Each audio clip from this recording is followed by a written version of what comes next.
the flag of the United States of America and to the republic for which it stands, one nation under God, indivisible, with liberty and justice for all. Heavenly Father, we come together seeking your guidance this evening. Bless us with clear minds and open hearts as we navigate this meeting.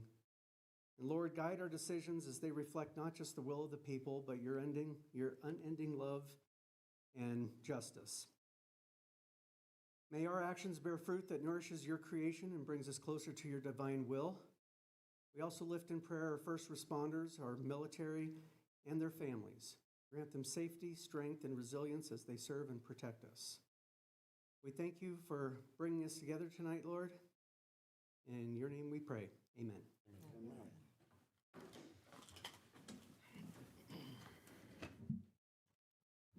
All right. It's all right. I know who I need to turn to. Ms. Harris, would you please conduct the roll call?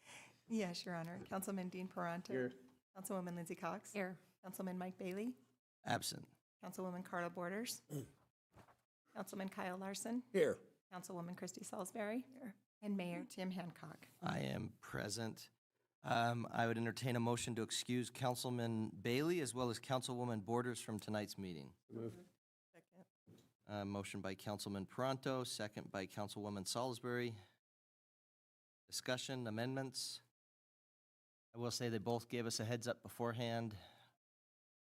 All in favor say aye. Aye. Aye. Any opposed say nay.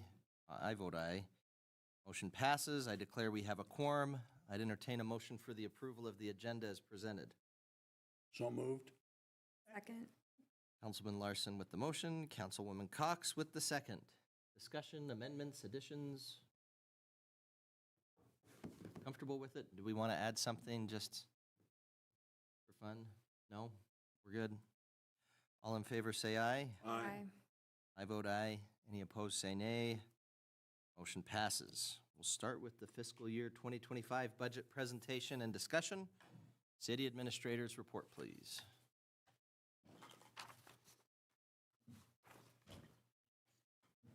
Thank you, Your Honor, and council, and staff, and distinguished media member, and distinguished audience member.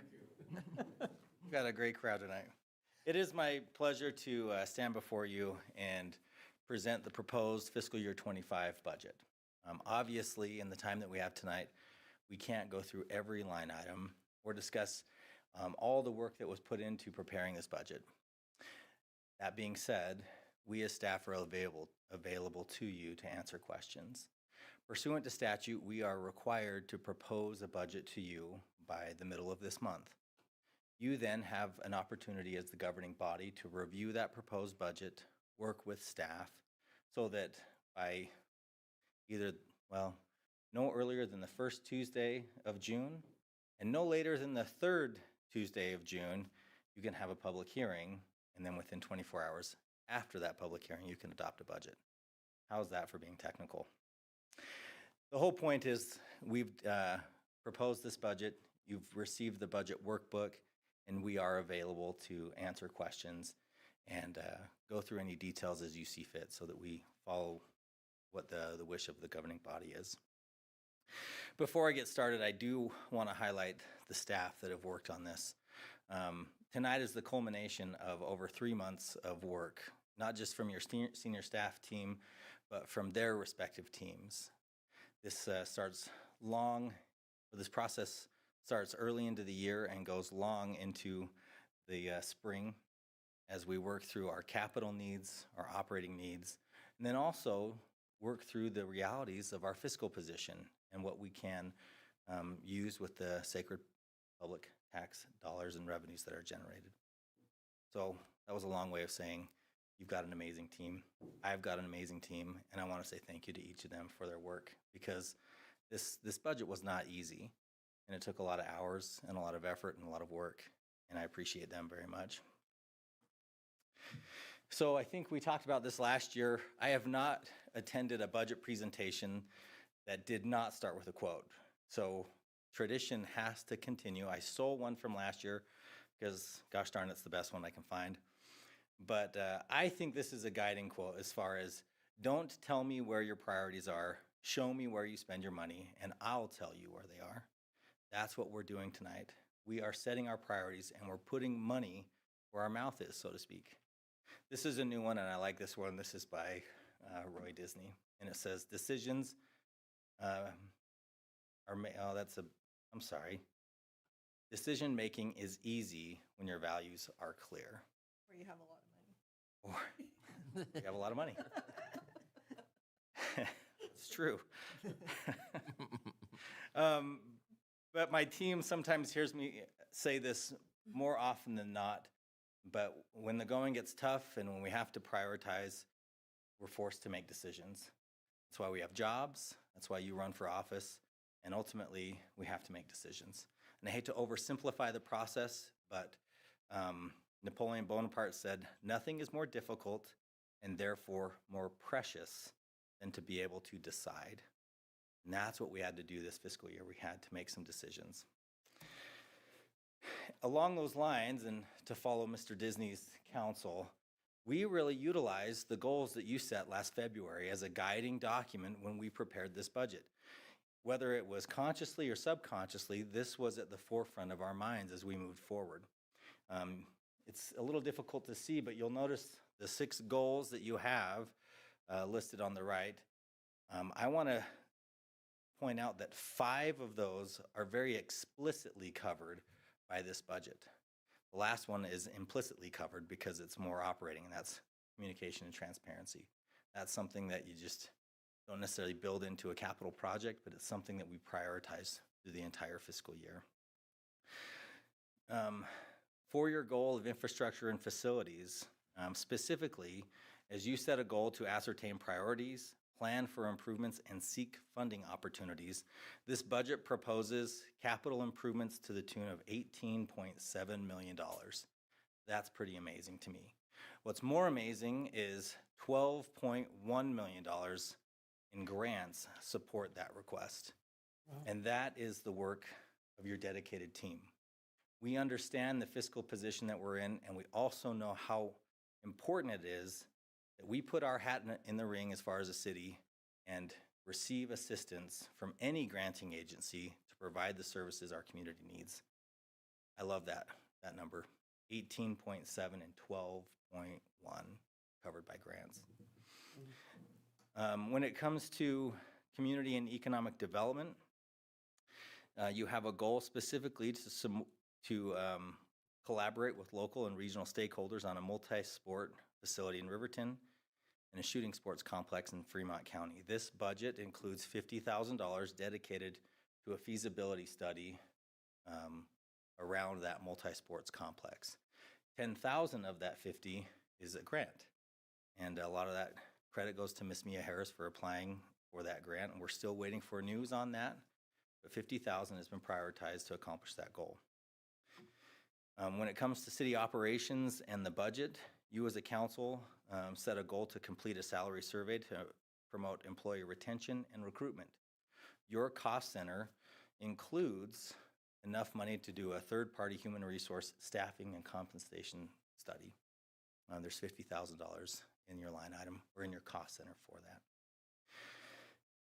We also have a goal to ensure that we prioritize cost-effective operations by finding efficiencies. When you go through your budget workbook, I hope you recognize how lean our teams are and how lean our operating costs are. And I think we are a lean and mean group, but like mean in the cool way, like Mr. T, not in the bad way. But you'll notice that even with some proposed increases for personnel, the majority of the cost centers do not exhibit an increase year over year from a percentage standpoint.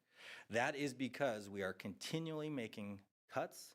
We're continually making those decisions that center on priorities and basically accept the reality that we live in as far as our fiscal state and responsibility. So I want to make sure that I point out that we are accomplishing that goal, and we always work to accomplish that goal.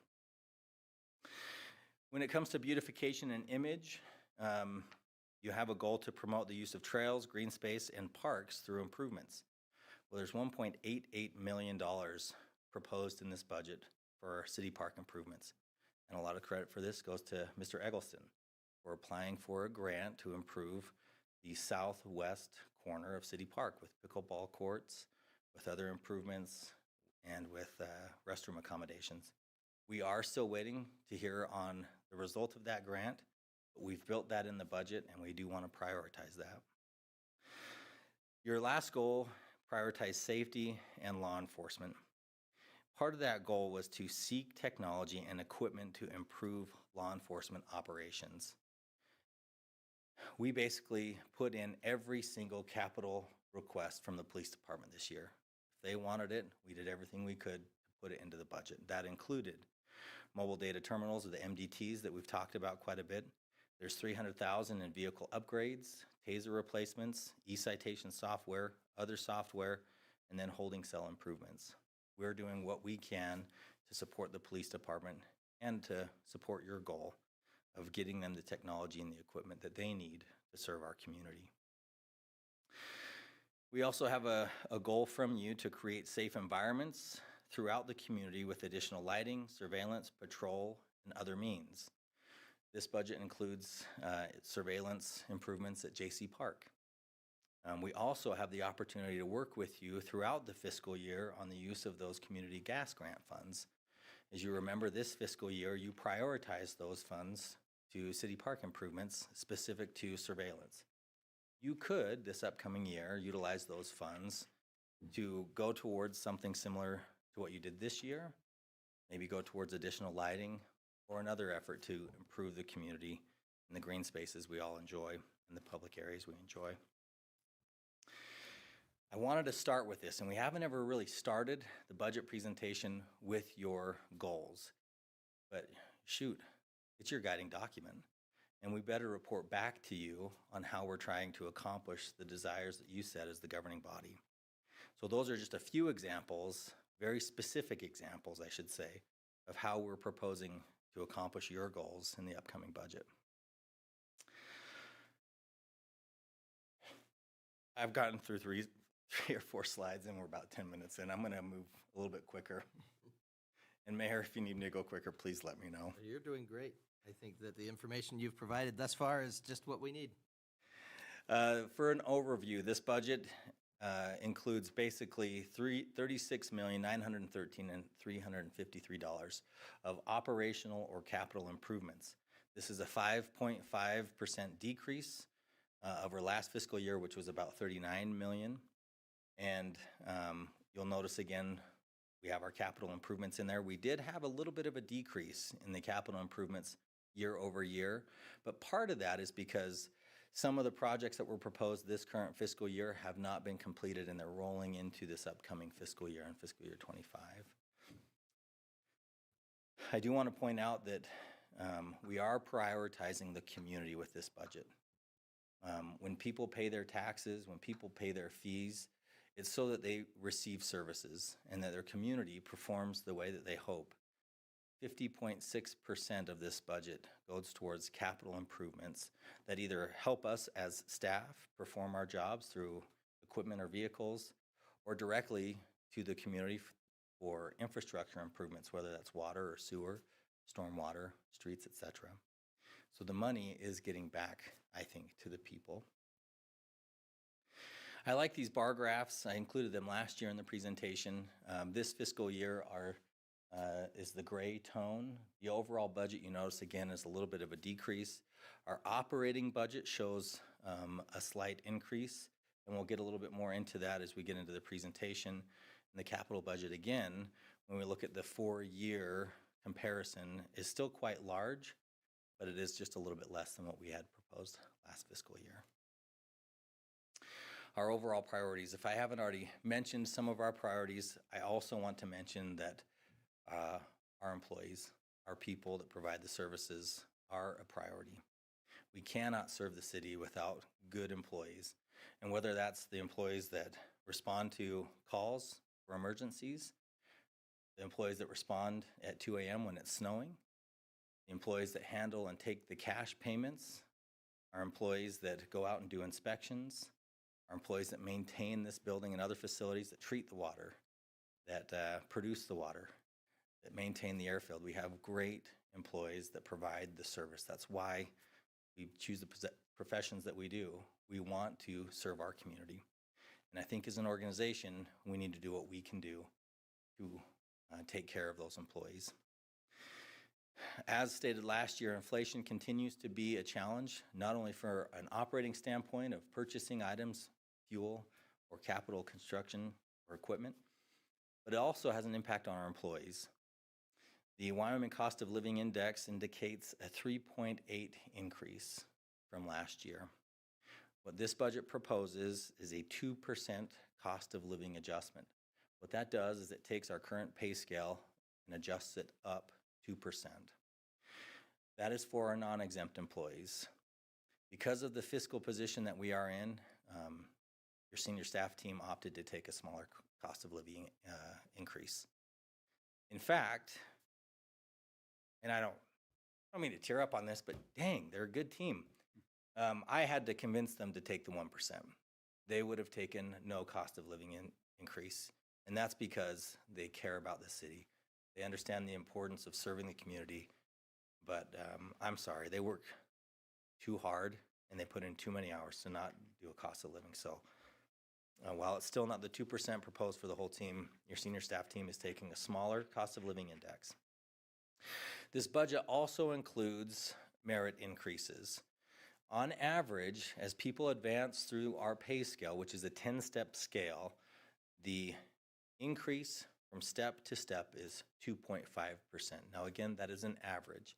We try and front load those incremental increases.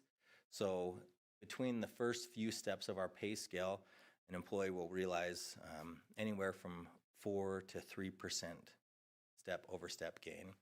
As it advances through the scale, it goes to about 2%, and then at the top of the scale, it's just under 2%. But as an average across all 10 steps, it's about 2.5%.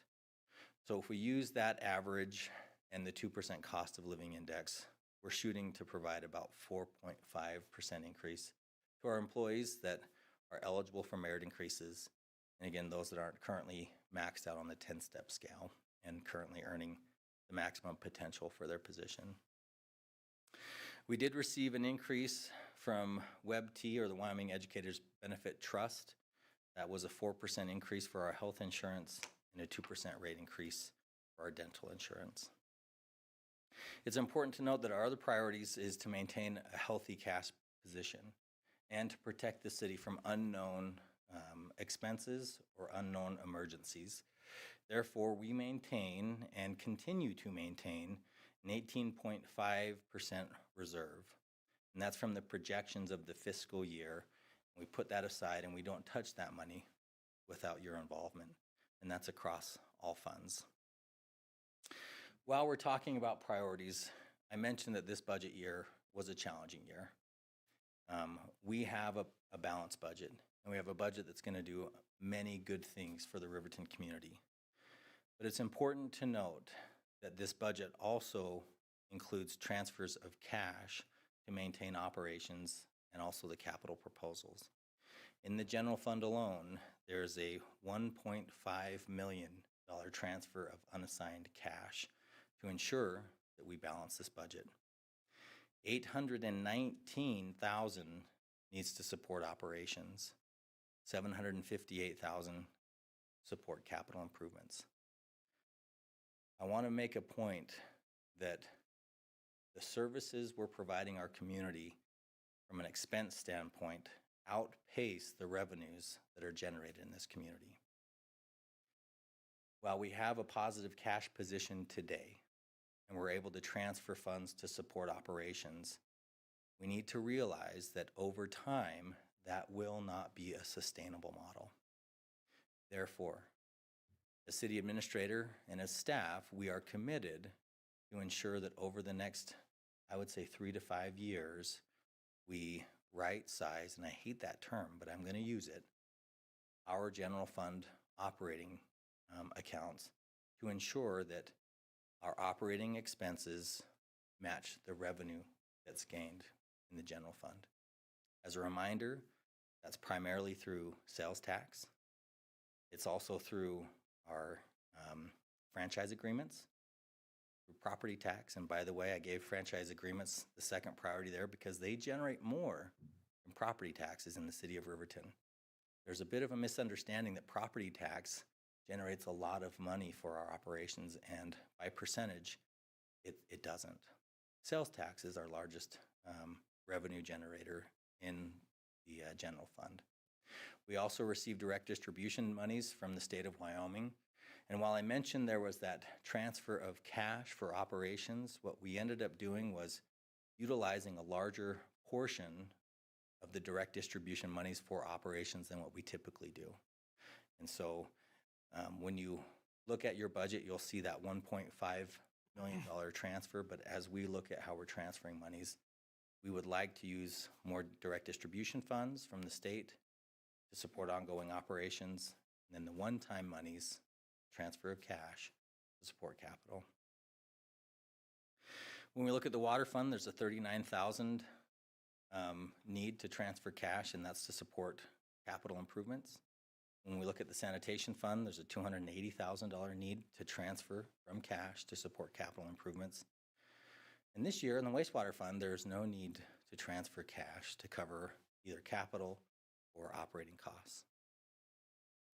I know that that's a little bit of a sobering note to mention, but I think it's important that we as a community and you as a governing body understand that we provide great services to our community, but the need for those services or the cost to provide those services currently outpaces the revenue that's generated in Riverton. I mentioned our proposal for a cost of living increase for our staff members and then also the merit increases. I hope you can kind of see this graph. It's actually smaller on my screen with my notes. But you have a history here of about 10 years of the cost of living index, the COLAs that have or have not been offered, and then also the merit increases that have or have not been offered. When you add them together, or you take the aggregate, cost of living by the WICLI over 10 years is 31.7%. Think about that. It's pretty incredible.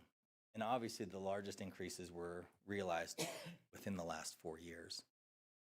But when we also look at what we have tried to do as a city of Riverton to keep up with that cost of living increase, with the COLAs and with those step increases, and again, this is an average based on those step increases, we've provided 32%.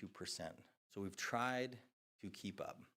And it's not directly through the cost of living adjustment, but it's with the merit increases that are awarded to our staff who are eligible and who aren't topped out on the pay scale. The fiscal year 25 budget includes 132 positions. 115 are full-time positions, 2 are part-time, 7 are you, and 8 are seasonal. 3 positions have been eliminated from the fiscal year 24 budget and moving into the fiscal year 25 budget. One of those was meant to be a temporary position. If you remember, we hired an assistant, well, the better term is a deputy airport division manager to help transition in succession the departure of Mr. Paul Griffin. We no longer need that position, so through attrition, that's being eliminated. We also have 2 other positions that through attrition that are currently vacant, we're proposing to eliminate. And that is part of our effort to right-size our operations. So it is hard to do that. This budget also includes the transition of 3 patrol officer positions to 1 lieutenant position and 2 corporal positions.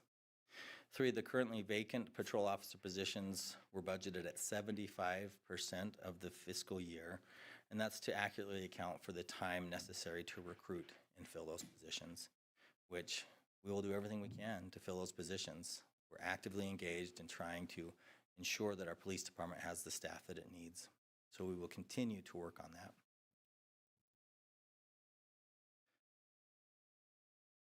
I mentioned that we had an increase in our benefits, and I'll go through this a little bit more quickly. But we do offer competitive health insurance to our employees. Depending on the plan that's selected by our employees, that's either a 90-10 split between employer cost and employee cost. 85-15, 80-20, and 75-25. We also participate in the Wyoming pension, and we support both the law enforcement account and also the regular employee account. And those rates for employee pensions, as you see there, are 18.62% and 19%. There's more information in your budget workbook as well on this. I do want to point out that Senate Enrolled Act 50 did increase the required retirement contribution for law enforcement officers. And that's so that the account is able to maintain its health over the next several years and into the future.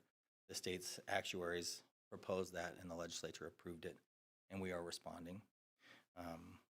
We also, as a city, pick up a portion of the required employee contribution to their retirement, so they do not pay the entire amount that's required of them. We take a certain percentage of that above what we are required to pay. Well, we got through the overview. Let's get to the specifics of the general fund. The general fund specifically is $13.6 million, which is a $2.9 million increase, or a 27.9% increase over last year's budget. This includes operation and capital. There are a few assumptions. We've increased sales tax by 9%. So that's a projection of an additional $200,000 into the general fund. Building and encroachment fees are increasing by 25%, or an additional $23,000. Severance tax anticipates a 17% increase, or $89,000. And this is interesting. The Pari-Mutual Commission shows about a 300% proposed increase of $45,000, and we think we're being conservative with that number. We're seeing that there's a lot of interest in pari-mutual betting, and it is generating revenue for the city of Riverton. Year over year, conservatively, about $45,000. We are showing revenue decreases in use tax at 8% of about $13,000. Gasoline tax shows a 12% reduction at $40,000, and we are using estimates that are provided by the Wyoming Association of Municipalities. Property tax, we're proposing to remain stagnant for next year, and that's roughly $475,000. Supplemental funding is a slight decrease year over year, but we are receiving $1.9 million, and that is higher than the typical average of direct distribution or supplemental funding. We use those terms interchangeably. Typically, that has averaged about $1.3 million. The legislature infused more funds into that for the next biennium, and therefore we have 1.9, which is just a little bit less than last year at 2.1. We utilize those funds to support one-time improvements, but over the last few years, we've utilized these funds also to support operations. As I mentioned, we're using a significant portion of those funds this year for operations, which works. But we have to also accept that this is potentially a volatile revenue stream because it is subject to the legislature approving it each biennium. We never know exactly how much it's going to be. I'm going to keep things moving.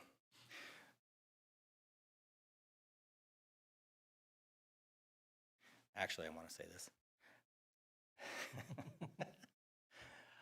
I want to highlight my team again, though. So it's important to note that of our operational cost centers in the general fund, 8 of 13 reflect decreases.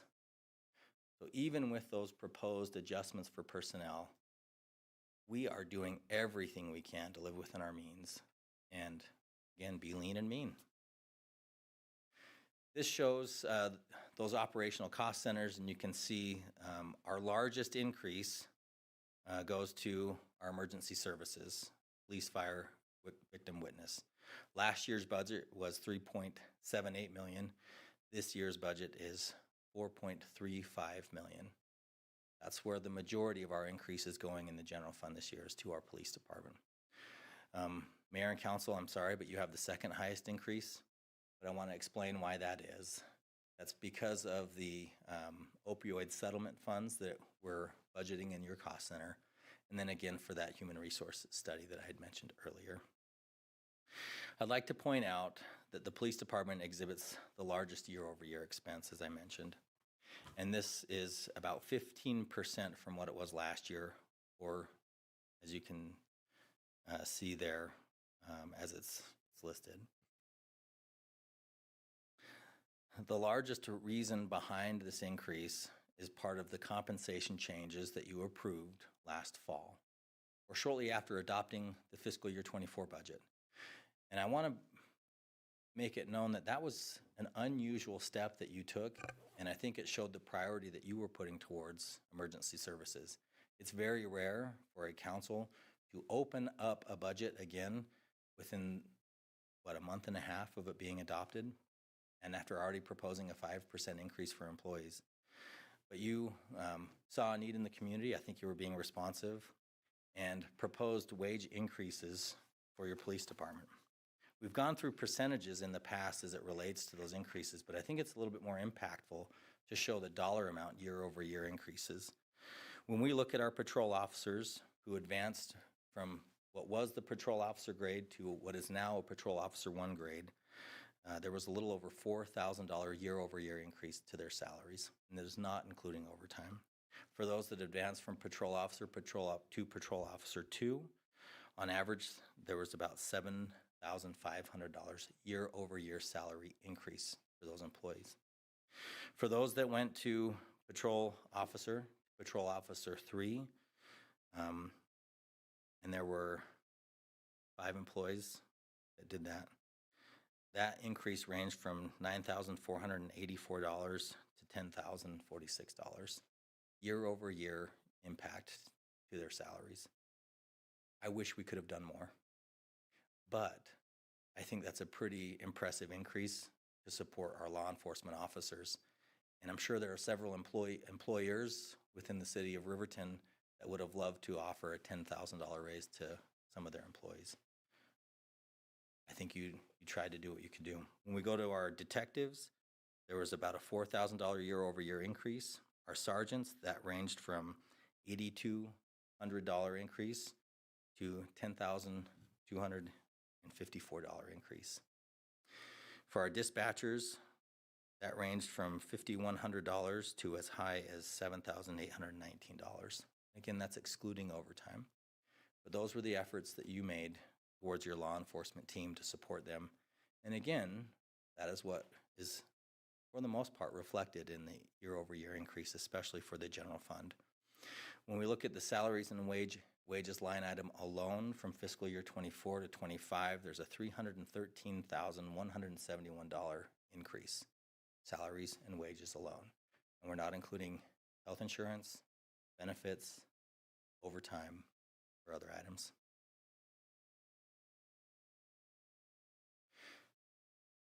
Getting back to the bar graph, you'll notice that our overall increase in the general fund is mostly related to capital projects. And then you see where there's an increase as it relates to the operating budget, but that's in an effort to support our staff and provide them what they need to serve the community. Moving on from the general fund, we need to talk about our enterprise funds. By statute, enterprise funds are financed and operated in a manner similar to private businesses, wherein the intent of the governing body is that the costs and expenses, including depreciation of the goods or services to the general public, are on a continuing basis that should be financed or recovered primarily through user charges. What does that mean? It means our enterprise funds charge fees or rates sufficient for the operating needs and the capital needs, including debt service. As previously reported, Central Wyoming Regional Airport is categorized, or the airport fund is categorized as an enterprise fund, but that's not necessarily the most accurate categorization of that fund. Pursuant to the International City and County Management Association, or ICMA, municipal airports are often categorized as a merit fund. And that's because they lie between proprietary funds and government funds, or enterprise funds and government funds. And this is because it provides services that can be excluded or you can choose not to participate in them, but also they provide a benefit that impact everyone in the community. Therefore, it's more accurately called a merit fund. For our purposes in budgeting, we count it as an enterprise fund. But you'll notice that it is not a self-sustaining fund like our other enterprise funds. Enterprise funds cannot be commingled with operations or capital needs of other operating funds, or enterprise funds, or even the general fund. So sometimes the misnomer that we can raise water rates to support our snowplow drivers or our building inspectors or our police department is not true.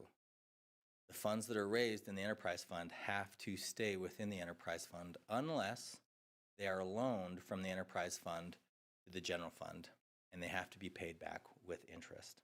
So you can have a loan from the water fund or the wastewater fund to support the general fund. Councilman Larson. I know you're using that as an example, but the amount of money we made on the water fund, you couldn't loan that to anybody. $3,750 is not a loanable amount to the police department. That wouldn't even pay for their staplers. So that's a misnomer on somebody's part that we're loaning money from an enterprise fund to a general fund. Yes, and thank you, Councilman. And I do want to say we are not recommending any loan, and it is not included in this budget, but you do have that ability. But it is meant to be a very siloed operation that cannot be mingled with our general fund operations. So thank you for that. Our water fund budget is $4.9 million, and that's an increase of about $200,000 year over year, 4.3%. We are showing a 2% increase in our water receipts from 2.78 to 2.85. I know that the approved increase was greater than that, but we are watching trends as far as our number of accounts and also use of the system. So we put it at a 2% increase instead of the 4% that you proposed in March. Fiscal year 25 reflects the inclusion of $660,000 in grants from WCDA, and that's to support improvements at our water tank, and then $986,000 from a SLIB grant that is supporting the ongoing water meter project. We'll talk a little bit more about capital budget as we move forward, but there is that $39,000 transfer of unobligated funds to support your capital proposals. The overall budget again exceeds last year's, which is the yellow line comparison against the gray line. When you look at your operating budget, it is very close. What is assumed in that increase or what is projected in that increase is your proposed personnel changes and some other operating changes. Moving to the wastewater fund, the budget is $6.7 million, which is a $2 million increase or 44% increase over last year's budget. This is in large part due to some capital projects that we're really excited about. There's a 4% proposed increase from I've got a typo there, but there is a 4% increase, and I'll give you the actual number.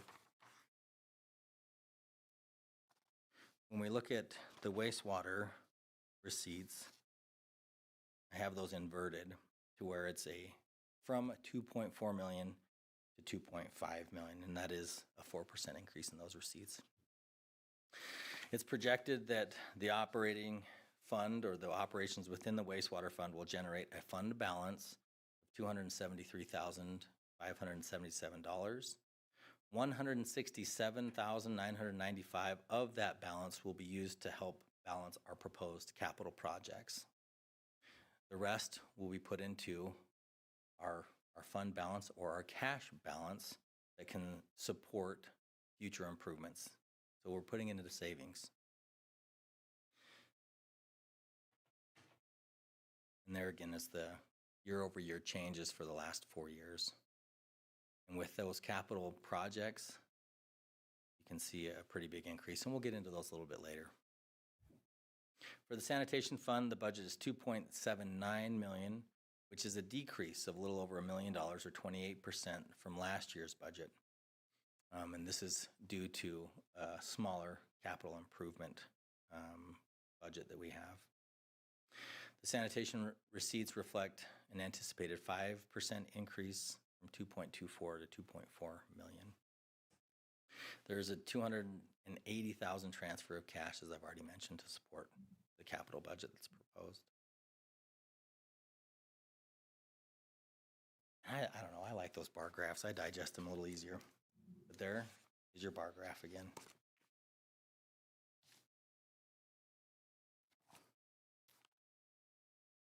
When we move on to the airport fund, the airport fund is $3.78 million, which again is a decrease over last year, and that has to do with last year's large project to improve the taxiways. The FAA and YDOT are one of the larger revenue sources for the airport, and that's because of their support towards capital projects. The airport the airport fund anticipates $286,500 in operating fees and lease revenue, and the budget assumes a transfer of $546,581 of supplemental funding from the general fund where it's received to support operating expenses and capital improvement expenses in the airport. Basically, those grants that we receive from the FAA and YDOT are matched from the supplemental funding or direct distribution. We do have other funds that are related to the city of Riverton, and they are included in your budget. The Economic Development Fund has two purposes, the first of which is to account for the optional 0.5% excise tax to support economic development, and the other is to support our obligation to IDEA Inc. for a loan repayment for the area that is associated with the Riverwalk. We do pay $24,000 every year to support the debt obligation associated with the land. Once the debt obligation is fulfilled, the land will transfer from IDEA Inc. to the city of Riverton, and I know you're all up to speed on that. When it comes to the optional tax for economic development, we put in a budget of $924,900. Naturally, if the tax does not pass in November, that projection will change. For the 1% optional excise tax, there's a little over $2 million proposed for improvements in our infrastructure, roads, water, and sewer. And our Fix Our Roads Citizen Committee is very engaged in that. We have a 911 fund, and that's basically $30,000. That's a standard number that moves from year to year to support the fees related to the 911 service. We have the Air Service Fund that is supported right now by the optional 0.5% tax, and we're budgeting $800,000 of optional 0.5% revenues to support that. That may change if the tax passes, and then also if the MOU that you've already considered and passed changes as well, if all the communities jump in and agree to support air service at a higher percentage of their discretionary amount. To balance, we've budgeted $800,000 of a transfer of cash from the air fund, and then we also have $100,000 worth of marketing, and that is completely supported by grants. $50,000 proposed from the Wind River Visitor Council, and $50,000 from the Wyoming Department of Transportation. We also serve as the fiscal agent for the Senior Center Endowment. The budget is at the endowment is $881,000, and fiscal year 25 projects $3,000 worth of revenue in interest and $100,000 of transfers from the reserves to support improvements at the facility. The Riverton Rendezvous account supports the balloon that we help promote in town, the balloon rallies that are not just held here in town, but also other balloon rallies around the nation. And that budget is $30,450. We have a new fund. So the Tourism Asset Development Fund was created by Ms. Harris after the City Council chose to exercise its option to manage the Tourism Asset Development Program. Fiscal year 25 includes a transfer of cash of $31,971 That's currently the balance of the account. And then we're projecting $95,475 from the Visitor Council through the entirety of the fiscal year. And that's through June of 25. As a reminder, the TAD program runs on a calendar year, but we receive funds, obviously, through the entire fiscal year. Administrative allocation is set at $1.5 million this year. That's a decrease of about 6% from last year. And again, these funds are used to support the administrative and overhead expenses of the general fund, and for the support that it offers to the enterprise funds. As an example, our enterprise funds do not employ an attorney. Our enterprise fund also do not employ a human resource director directly or a finance director. So the employees and the services that are accounted for and provided in the general fund are utilized to support the enterprise fund, and the administrative allocation compensates for that. I expect you all to read this slide. We have loans that we are paying off, and we have debt service obligations. I would like to highlight the efforts of Ms. Harris, because through her efforts this fiscal year, she worked with the state and received lower interest rates on the majority of these loans. And I won't go through these individually, but we do have loans in the general fund, the water fund, sewer fund, and also the airport fund. And these have all supported capital improvements. Specifically to the general fund, this council, or previous council, approved a loan through the State Land and Investment Board for stormwater improvements when the North Federal project was completed. And we're paying down that obligation at this time. There's a balance due of just a little over $1 million of the original note that was 1.3. I'm going to go quick on this slide because we need to talk about this tonight. In the budget, there is currently set aside $275,000 for community service contracts or contracts for services. That mirrors the number that you approved in fiscal year 24. I'd like to point out that these funds are not restricted. You as a council have prioritized the use of direct distribution or supplemental funding to go towards certain community programs. The original intent of the Contract for Service program was to support community entities that provide services that otherwise would have been provided by the City of Riverton, or the City of Riverton would have been obligated to provide if another entity did not provide that. The example that we commonly use is the animal shelter. So as you consider the proposals that you've received, which are in excess of $780,000, I would like to remind you that potentially the priority that you should use is first looking at the services that we as a city would have to provide if this third-party entity did not provide it. And then you can move from there to the other priorities that you have for these community services. I do not envy your position to cut over $500,000 worth of requests to match what we've put in this budget. If you choose to exceed that 275, which you definitely have the right to do, we would need to cut some of our proposed capital, because again, that is supported by direct distribution, or we would need to transfer in more cash to balance the budget.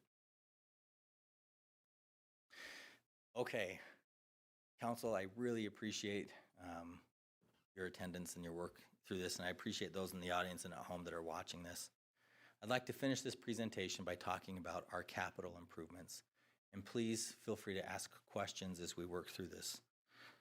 I mentioned that this, I've mentioned several times, that this budget was a challenging budget, and many decisions, and I would even say sacrifices, had to be made to ensure that we proposed a balanced budget to you without drawing on our cash in a manner that we felt was inappropriate. But when we look at our capital projects, to the point I was just making, in the general fund alone, we cut as a team $1,498,000 worth of projects from what is before you tonight. those projects are necessary. My team does not propose unnecessary projects or fluff. We do not pad our budgets. So by moving this near $1.5 million worth of necessary improvements in the general fund, all we are doing is deferring to another date. But those are the breaks. Like I mentioned, we have to make decisions in order to move forward and meet the needs of the community. After making those cuts, the capital investments in the general fund, or the capital improvements, is slightly over $5.7 million. And there's a list that outlines those projects, and I hope you can read those, but they range anywhere from park improvements to equipment improvements. I've already gone through those that are supporting the police department. We also have a wonderful information technology team, an IT team, and they've proposed some needed improvements for our technological needs at the city of Riverton. Rather than going line by line, I'll just leave that up for a moment so you can look at the projects that are proposed.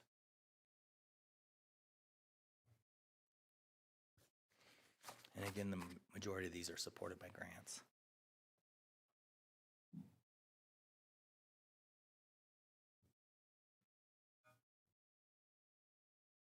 Moving on to the water fund. If I sound like a broken record, it's because I am one. Our team had to cut $2,237,400 from the capital budget in fiscal year 25. So we started at a mark that was much higher than what you're seeing tonight, which is just over $2 million. And we had to move those projects into future fiscal years. But those needs are still there for our system, and we will continue to be aggressive in seeking grants and alternative funding sources to ensure that we keep our water system safe and meeting the needs of our public. You'll notice that the largest improvement project in this cost center is the meter replacement project. That's a carryover from what was started this fiscal year. It is supported through an ARPA grant received by SLIB or the state. And then also that tank rehabilitation that I mentioned, that was $660,000. There's no match on that one. So again, kudos to our team for seeking out funds.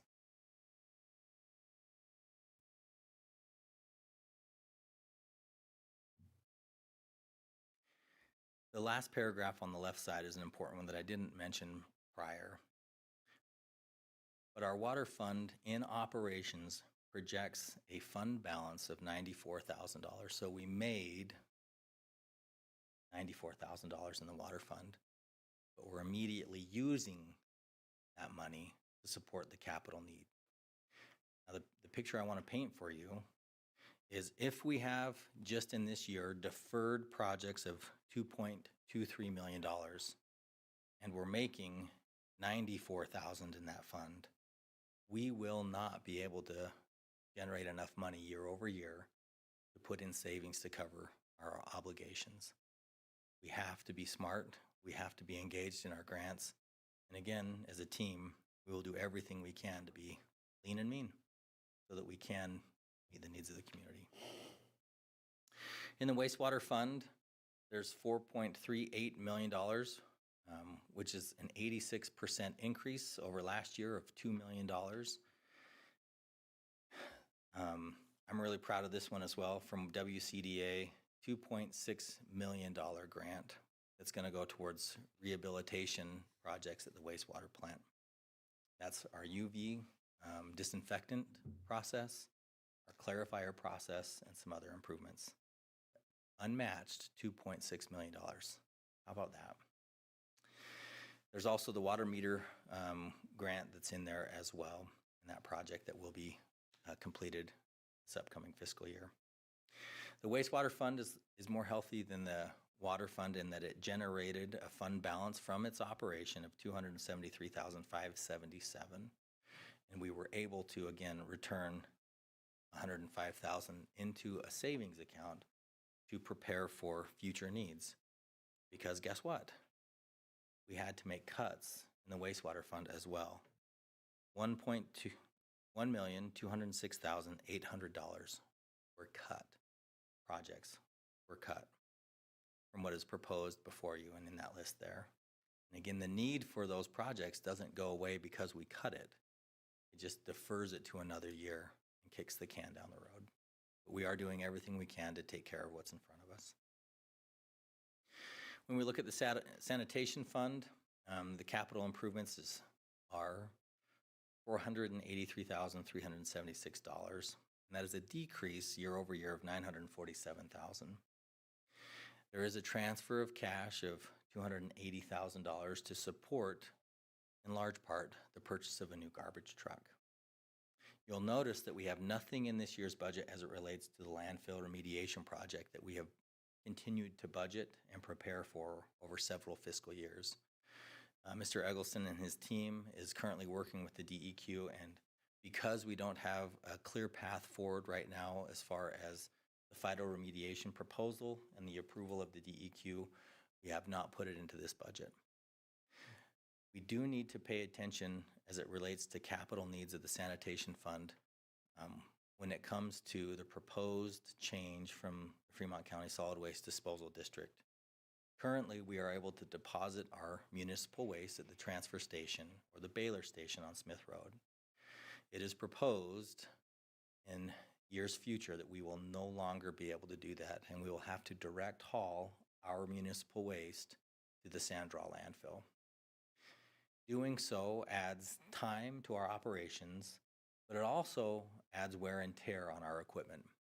And we will need, as staff, to be prepared to propose to you as council how we're going to meet that wear and tear need.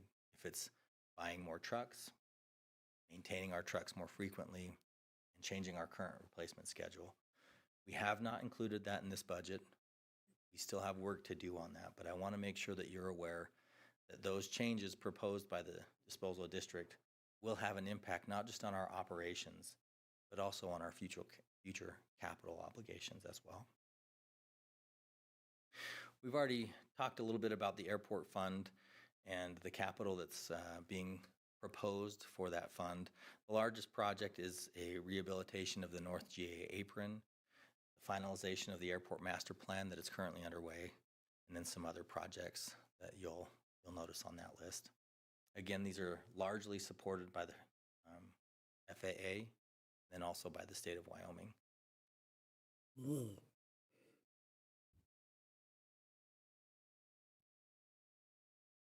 I forgot to tell you what we deferred in the sanitation fund. Can we go back? Yes. Thank you.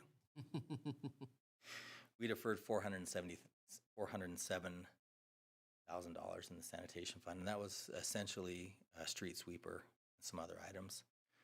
But we felt that while the need was there, we had to pick the most important priority. We deferred that to a future year. The total deferral of projects across all cost centers, and I thank Brian for putting this together, is $5,349. We have to figure out a way to take care of our city. We have to find a way to live within our means. Your budget this year does it. But if it looks like I'm gaining gray hairs, it's because we put a lot of work into this. And when I first took this position, I had an opportunity to meet with all the city employees. And I let them know that one of my top 3 priorities was fiscal responsibility. If we receive sacred tax dollars from the community, we have an obligation to utilize those in a manner that meets their needs. And we have some work to do over the next 3 to 5 years, again, to right-size our organization. We cannot continue to transfer cash to balance our budget. We've been fortunate that we've been able to do so now for 3 years. We were proposed to do $615,000 fiscal year 24, if you remember. And that increased as soon as we made the personnel changes and the raise increases in August and September. So I'm very proud of the work that has been put into this budget, but I want to be realistic about our position and let you know that we will continue as staff to do what we have to do to maintain the operations, but also be respectful of our fiscal position. Your Honor, that is my presentation tonight. I appreciate your time, and I'd be happy to stand for any questions. Thank you, Mr. Butterfield. Any questions? Wow, just and Your Honor, just a lot of work that went into putting this together.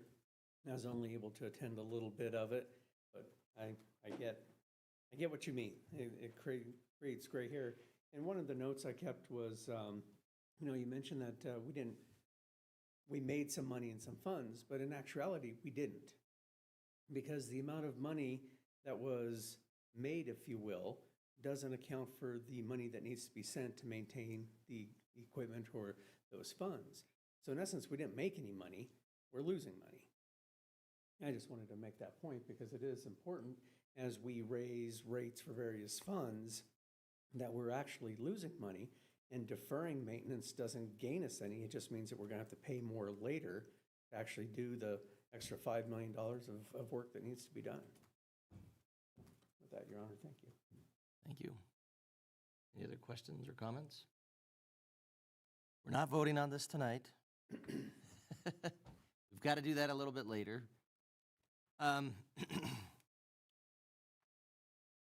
So if I'm correct, when we were talking about vehicles in terms of law enforcement, one of those expenses was a transport van. And then we're still looking into a COPS grant, which could take care of some of this. Is that correct, Chief? Yeah, we're looking at a COPS grant for potential additional personnel for the department. Okay. And then the vehicles would be 3 patrol SUVs and a transportation van. All right. And then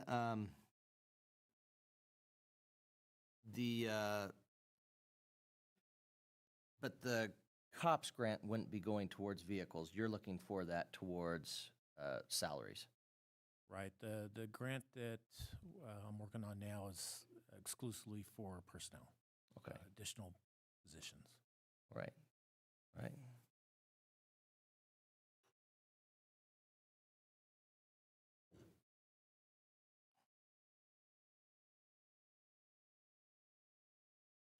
And are we going to start advertising and everything for the new positions not until after the budget is approved? Is that correct? If it's approved with the lieutenant and the 2 corporal positions? Your Honor, we'd like to move a little bit quicker on the advertisement of the lieutenant position. And I believe we can do that in a responsible way this fiscal year in preparation of next fiscal year. I know we had talked about that possibility. I just wanted to verify. And then part of the duties for that are going to be basically having times when the captain's not on duty, we'd have lieutenant available. Right. Especially now in the warmer months, there's a lot of activity in the evenings. So there's a need for more supervision, more decision-making on the evening shift. So when myself or the captain aren't around 11 o'clock at night, unless we're here at a council meeting, then the lieutenant would be handling that. So you're not going to send the lieutenant to the council meetings, is that? I'm sure they'll have a opportunity for career-enhancing education and training at several. Ron, I'm going to just say no on that one. We like the chief too much. He's got to be here. All right, and then the city park improvement, that grant we haven't heard back yet. We have not. Do we know when we're going to hear back on that? Sometime this spring is what I've been told. But have we actually submitted for it? Yes. Okay, good. I thought so. I wanted to make sure. But it's still someday.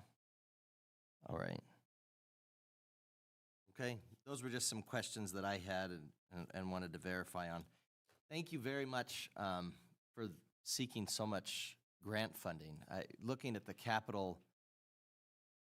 proposed capital budget, being able to say that 12 out of that 18 million is going to be grants. That's amazing. Really neat. That's a lot of work. And I think what did you said was the percentage increase from years past in terms of grants that will be received in this next year? I thought that was on one of the slides. If not, then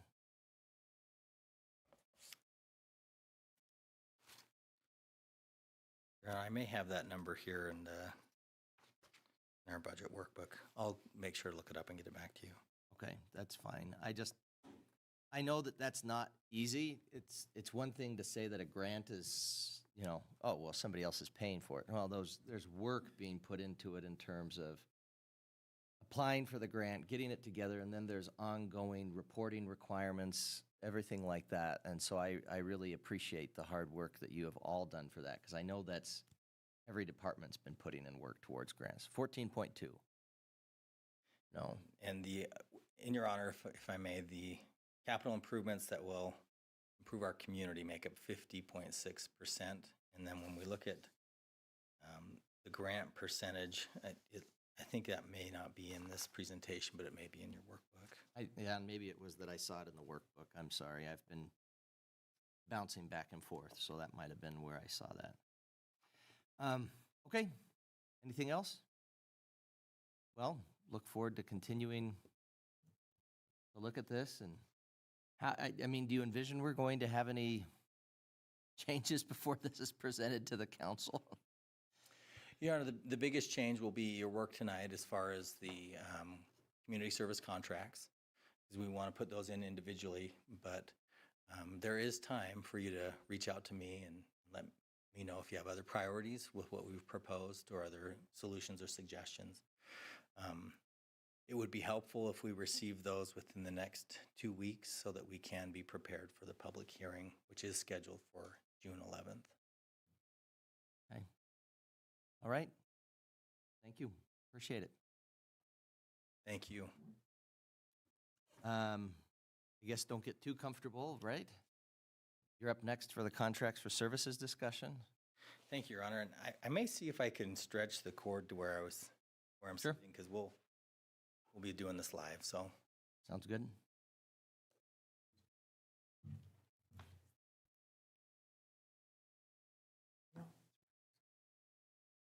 Did we budget a new laptop for you this year? So your battery's going to last longer? actually, there is a new laptop for me budgeted this year.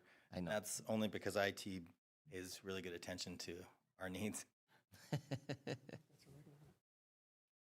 Well, and I knew that was there, and so I just had to say that. It was more so to note. Your Honor, I'm just going to stand. Okay. I don't want to get in trouble for stretching this cord more than I should. So that's okay. So, Your Honor, if it's okay, I'll move into the contract for service. Yes, sir, please. Each of you had opportunity to receive presentations last month during the work session from those that proposed for the community service contract funds. And each of them, I think, proved that they have value in our community. And your decision tonight will be very challenging as you decide not just who to award, but also the amount at which you should be awarding them. In light of our fiscal position and our requirement to transfer cash, you may keep the number at 275. You may choose to decrease that. You may choose to increase that. But again, if it is increased, we will just have to balance it with some other decisions. I appreciate also that each of you reviewed the proposals and provided me with a ranking sheet. And what I'll now present to you is basically the averages of what you've submitted to me, and then we can plug and play as you discuss the different priorities and the funding level that you'd like to shoot for.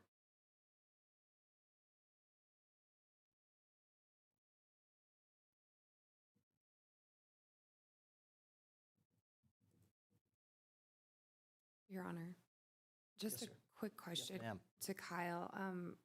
Would the 11th be a work session? Your Honor, Councilwoman, it'll be a special meeting. Okay. I just didn't have it on my calendar. I wanted to make sure I missed something. Thank you. And Ms. Harris, do I have that date correct, the 11th? Let me check, confirm. The 4th is the first Tuesday, so the 11th will be the second one. We're talking June. Yeah, that's the 11th. It'll be the second Tuesday. We do that because of the statutory requirement in terms of being able to still have another meeting.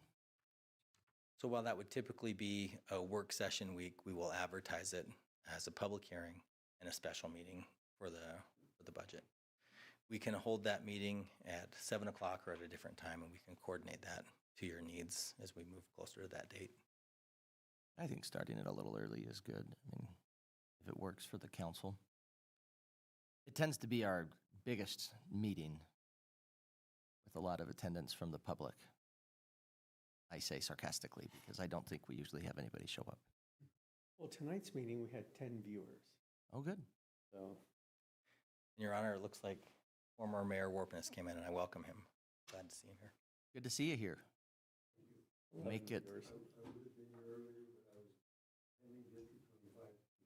Ah. I see. Well, thank you for being here. You make the room warmer with your presence. So, Your Honor, this sheet is similar to one that was distributed to you. I've hidden the cells with your individual responses just for ease of viewership, but there is an average response of each council member as it relates to the proposals. Right now, from those averages, it sits at $286,570 and change. And again, your total request this year in contract for services or community service contracts is $783,649. And I will defer to you, Your Honor, as how you'd like to proceed. Thank you. Well, this is always a difficult discussion, and I think no less this year because we've got a lot of really worthy causes. I, for example, was very impressed with presentations that were made from new organizations or organizations that are young. And I guess I would just note, kind of like Mr. Butterfield said, this is a difficult decision. Last year, we ended up funding basically somewhere near the average. We took the number that was the average response of the council members, voted on that in that regard. I guess maybe to start our discussion, and this is something that maybe Mr. Butterfield doesn't have to sit up at the podium while we talk about this part, is it might be wise to start with how much we want to fund. When we had been talking about this, Mr. Butterfield and I had said, well, I think as a start and as a guideline and where we could start would be the 275. And so that's what we've had in the budget. If we go above that, of course, kind of like we were saying, it's got to come somewhere. It doesn't just magically appear. It would be felt elsewhere, and so we'd have to adjust. I really enjoyed Mr. Butterfield's email where he said, right before we started our meeting, where he had said, I wish there were sufficient funds to award the entire $783,000. Am I speaking loud enough? He just came in and walked out. Am I okay, Tim? All right, we'll be all right. Maybe it was because I turned my head. Mr. Butterfield's email had said, I wish there were sufficient funds to award the entire $783,000, and I agree. I wish we did have that. We don't, and so we've got to make decisions. I guess to explain my proposal, not to say that that's how we have to do it, but I had proposed that we pay out $205. And where I came from on that is we've had senior staff, city administrator, all of the departments that have been working very hard to get the budget in a place where we're taking as little out of our reserves as possible.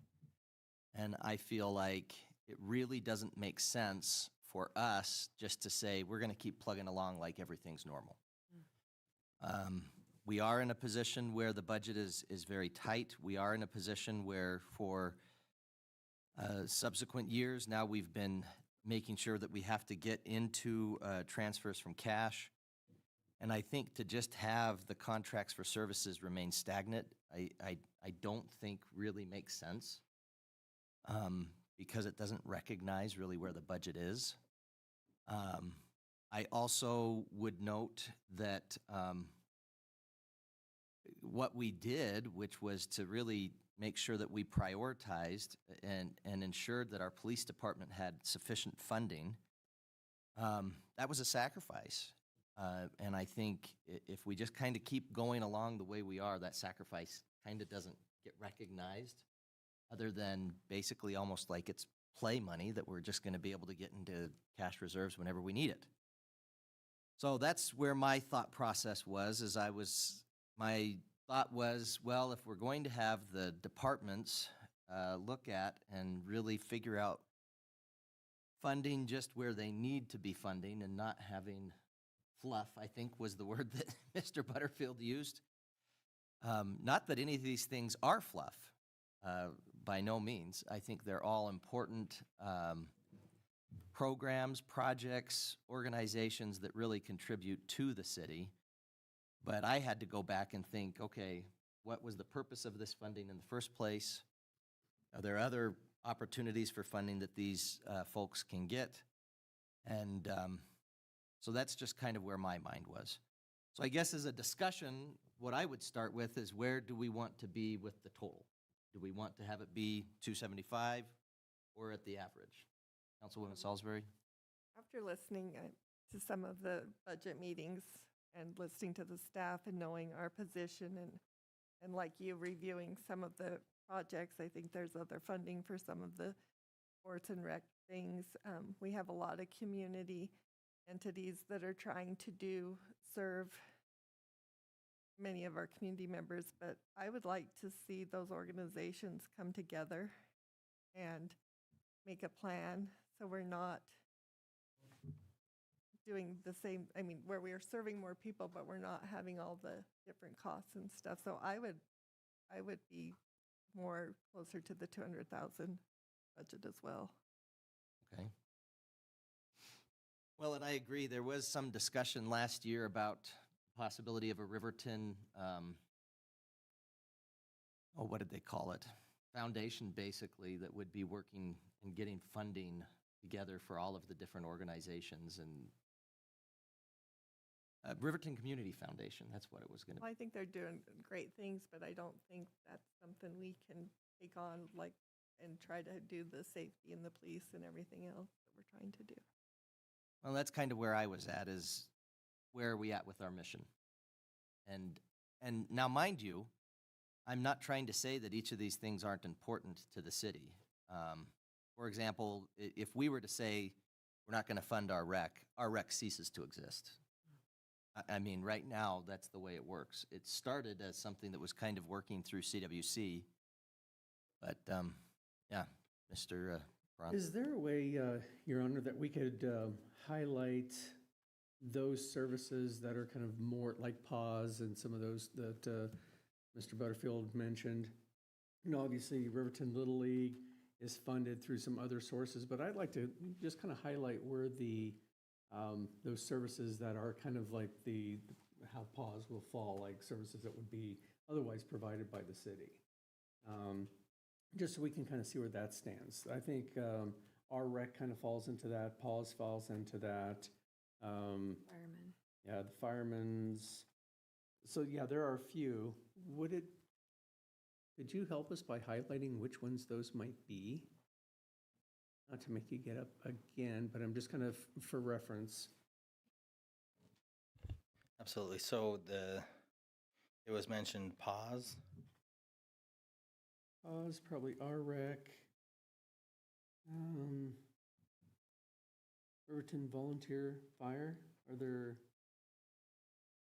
Because we have a fire district, I don't know that we have a necessarily Okay. statutory obligation towards that, but that has been something that's a pretty small amount, and And they are all volunteers. they're all volunteers, serve the city.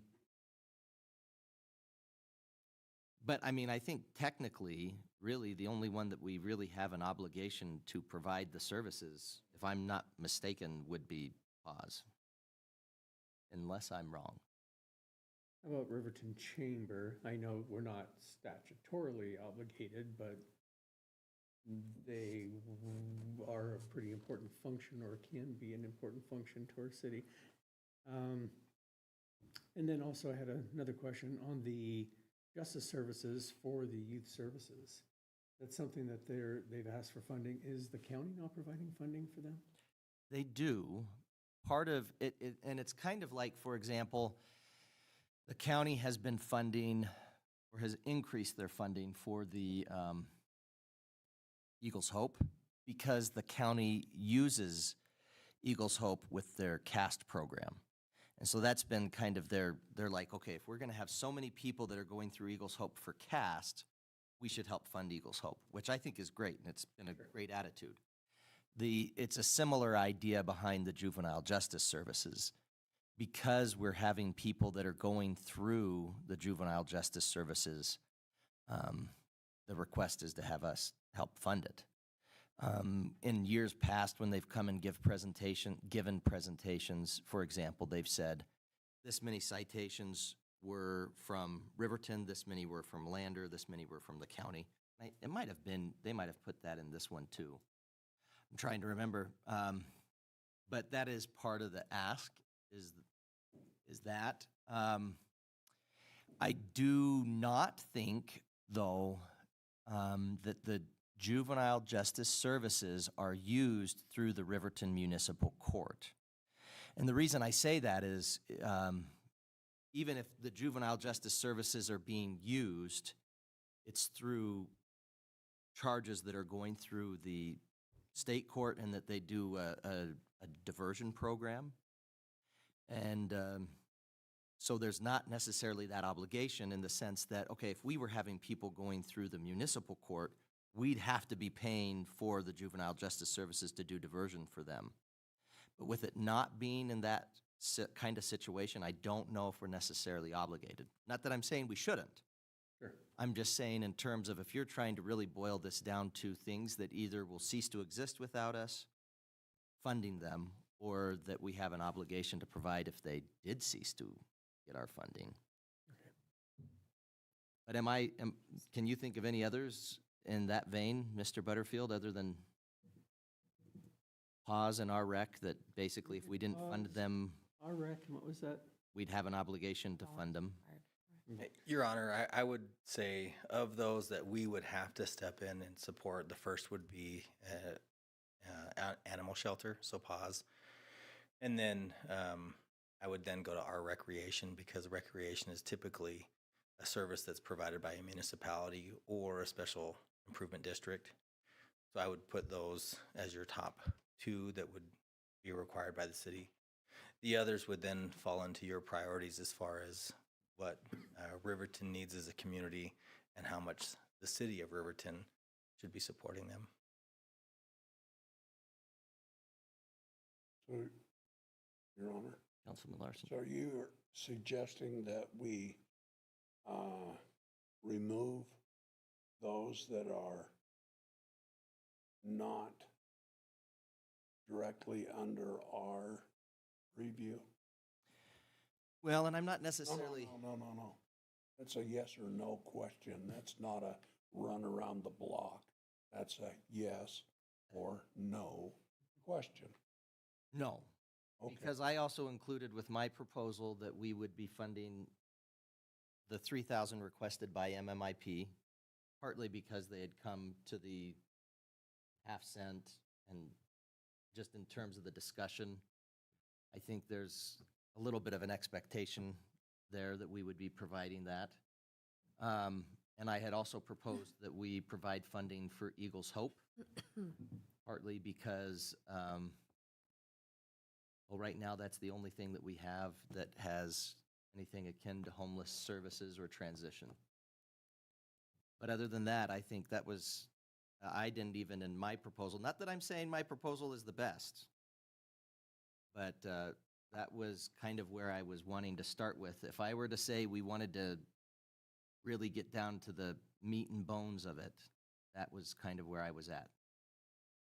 And I also had a small amount for the juvenile justice services, mainly to be able to ensure that they know that we're not just trying to leave them high and dry. We still value what they're providing. And then Riverton Volunteer Firemen, because of the importance of what they provide in terms of volunteer organization. But that's just my proposal. I mean, that's the whole point. We've got a council here to discuss. I just was saying what I would suggest we might want to do is start with the end in mind, so to speak, which is how much do we want to fund, and then figure it out from there. The average from all the council members was 286. And I think that's a little bit skewed because of the way your numbers came out, Councilwoman Cox. But that was the average. I think if we were to actually change those numbers, that might turn out a little bit different. But we could talk about that. We could talk about 275. We could talk about 205. We could talk about something in the middle. Your Honor, just maybe to help progress the discussion, I put in 5,000 for the volunteer firemen because it seems that there's consensus among you to support them at their full request. And then for pause and our recreation, I put in the average that's reflected just on the left column here, give or take. And looking at the average of this year and then also looking at what was funded in previous years. So I put 47,000 for pause and 125 for our rec. Not saying that's the right number or wrong number, but what that does is show you that there's, with those three, 177,000 obligated. Do you say that one more for pause? 47,000?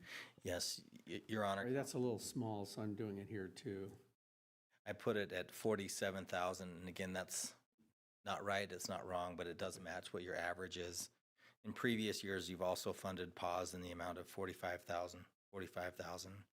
Well, 3 years at 45,000, then 2 at 40,000. Your Honor, I would suggest that we fund 45,000 for pause, which is half of what they had asked for, and the 127 that we funded to our rec like we did last year. So it's just that two. So let's start with those Switch. two at what they're, so the pause request was actually 65. And how about we fund them at the 45 that we did Which is previously? Yeah. Okay. And then 127 was what we Our rec. gave our rec last year, and they said that number would work for them. Mm-hmm. Same number, just flip-flopped a little. Okay, so your proposal right now would be 45 for pause and then 127 for our rec? Okay. The other, Your Honor, Yes, sir. Riverton Chamber of Commerce. I would love to give them as much money as they could choke down, but under the circumstances, previous year was 16,000, and they are back to starting essentially at ground zero. What we've seen, I visited their block is down the street from my building. I've been in their shop, and when you go into a city, instead of looking at the city, you always, what comes to mind is the Chamber of Commerce. And even though that's not an official part of our city, that is a storefront that has as much longevity as anything that we've got. And to not support them is not supporting our tax base. Now, I realize that our real money comes from farther on North Federal, and that's just life. But downtown, all of the events and everything else, I don't think you can hold a very good balloon rally in Walmart's parking lot. I just don't think you're going to have a burnout in Walmart's parking lot. And I don't think you're going to have a lot of people there because it's not designed for people. It's designed for merchants and merchandising. But downtown is what it is. And I think we need to realize that we have a lot, like you're saying. I mean, Riverton Ambassadors, Riverton American League, there's a lot of triplication in here, but there's only one Chamber of Commerce. How Now, much are you recommending for it? I couldn't attend because somebody held a meeting last Tuesday night till 12 o'clock, it seemed. 11. So I missed the Downtowners meeting, which is part of the Chamber of Commerce. In fact, they're 4 doors apart on the same side of the street. You can't even figure out where it is because the building is moved. But Downtowners is an important part of the Chamber of Commerce. Now, they're not here, but they have a hard time meshing with Chamber of Commerce on events. They want to plan this, oh, it's having another event over at the gym or whatever. But to cut it short, I think we need to support the Chamber of Commerce also, as well as PAWS. And you're saying that mainly because of the services being provided, there's not any duplication. So for No. example, you might think of our rec. I was, I mean, for example, thinking our rec is providing, for example, Little League. Yep. The fact that they can sign up is because of our rec. So the fact that, No. They don't sign up through our rec. not through their system. they're by themselves. Little League is down here by themselves, and they're. Sign And I'm glad you It's said that. online, just so you know. I have a question with I thought it. swim club and Yeah, the Little League and the swim club and stuff. Can they not go to the recreation? They board? do. they do. So Do. to me, those, and, I mean, the Little League's having a tournament and stuff, so I did a little bit of funding on theirs, but I think we need to direct them towards those funding. I don't think, I mean, because, and they also have the TAD funding and I mean, I feel like they, put in for everything. yeah, and they ask They for all do. less from each group instead of a huge number from one group. I mean, it's hard to ask for money, and so you're like, we just need this much from these guys and this much from these guys, and we'd be set. But coming up with the total number that you actually need for the whole season seems like a big ask all at once. So you guys are on the rec board. Would you do you think it would be appropriate to not fund those? I've argued that for years, Your Honor. 2 comments. Yeah, that is one. And the entities that go to the Fremont County Rec Board, and then they come to School District 25 Rec Board, and then they come to City of Riverton. And in many instances, they duplicate their ask and they use the same presentation. Plus our city So- workers are helping with builds and stuff That's right. too. So I think that would be a place we could move away from. Well, and That kind of goes back to the other discussion of having some centricity as far as where these other organizations can come. And just for reference, Your Honor, if we were to fund PAWS at 45,000, RREC at the 127, MMIP at 3,000, and volunteer firemen at 5,000, we're at 180, like just like that. So And and that was kind of, when I started from that and realized it's very tempting to get into a lot of the other organizations. But when I was realizing, for example, Little League, soccer, we just provided soccer with a pretty good amount of money from EDGE funds. Right. And, some of these things, I'm like, well, if there's going to be economic development from it, then it might be better that they would go to EDGE and we have shown that we're willing to fund some of these requests from Edge. It also might be better for them to go to the rec board. The purpose specifically of the rec board is to support recreation in the county. And for the Fremont County 25 rec board, it's to support it in Fremont County School District 25. Right. And the fact that there's years that go by that they have excess funding, to me, and then to have some of these groups. Or funding they don't request, like through Right. the rec board. They don't provide receipts, so they don't get funded through the rec board. So I just don't know if necessarily contracts for services is the best, and we've moved into that, like we did some for the swim club and that kind of thing last year.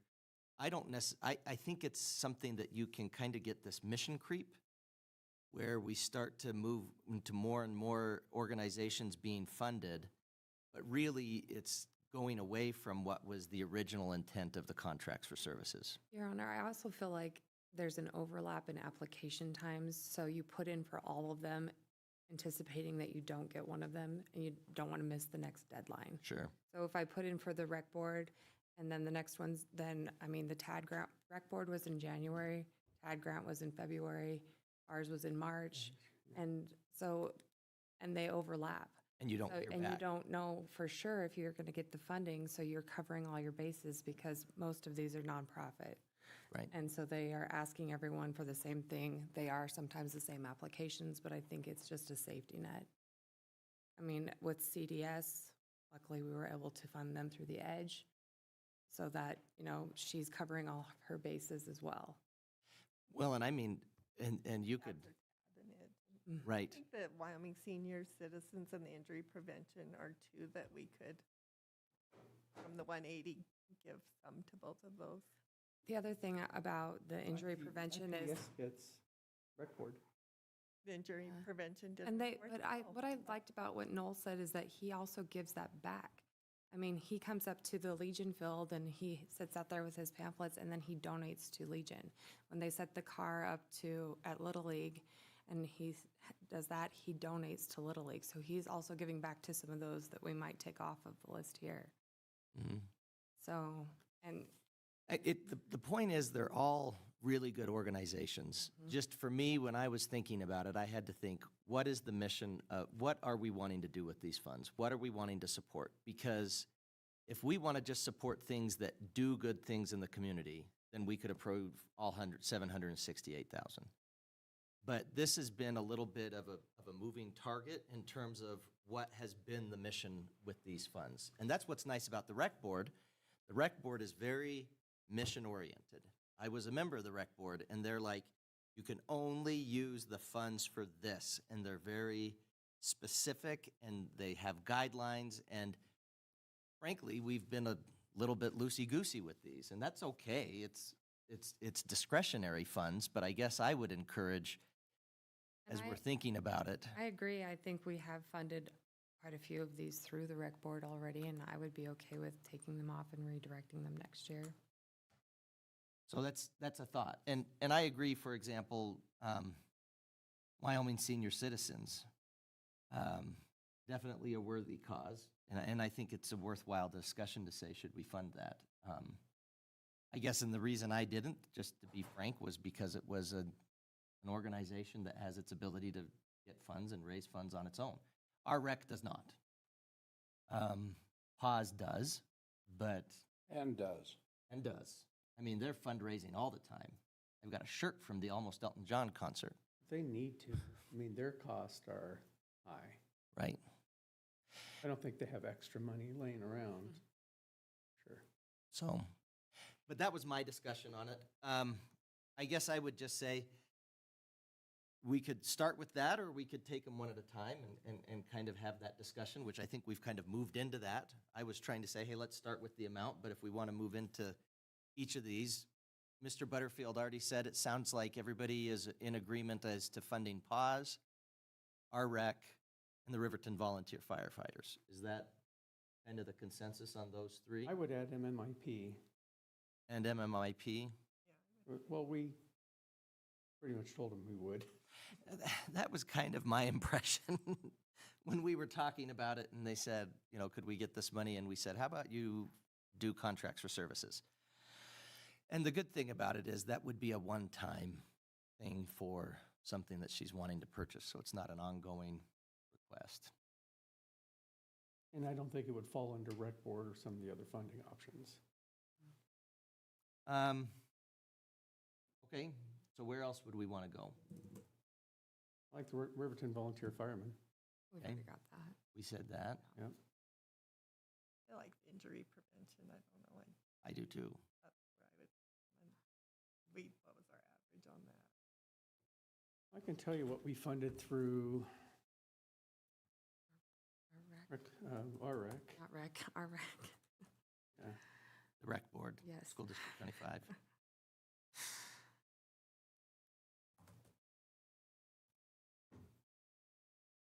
Which the more that I think about that, the whole idea of that is earmarked funds meant to be for recreation. That's what the funding is for. Mhm. Not that I'm criticizing that we funded it before. I voted and approved these other things. So are you saying they already had funding from injury prevention? We don't need to bother with Yeah. them? Well, then my. I'll Just find it looking here in a up the second. amount. The average for injury prevention was 2.6 thousand. And I agree. I think injury prevention is a great program. 4,490, wait, wrong one. Sorry. Wrong year. I think we funded, their ask this year was only $1,904, and that was funded. And that was for the, Yep.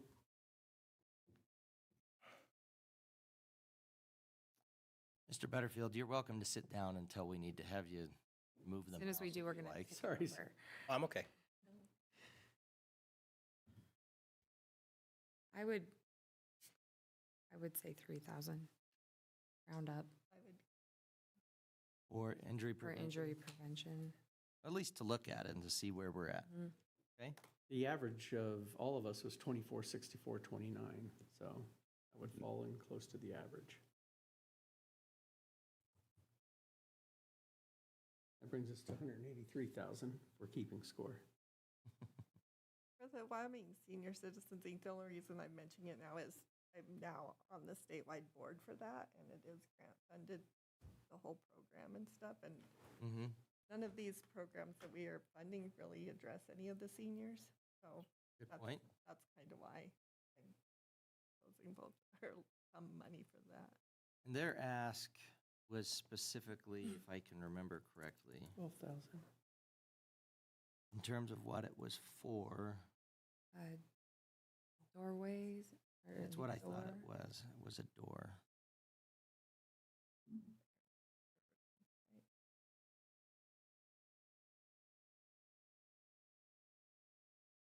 The average for all of us was 3,857. Roughly 4,000 would be the average of all of us. I think we should address Eagles Hope. We all had an amount in there, and it's a large ask, so before we get too high. Sure, right. The average there is 36,214.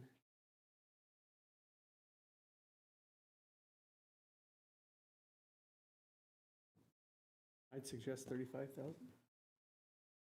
That's what we funded last year, if I remember If correctly. we do that, that'll bring us to 218,000. What kind of situation are they in financially right now? Because They just had a fundraiser, was pretty successful, I think.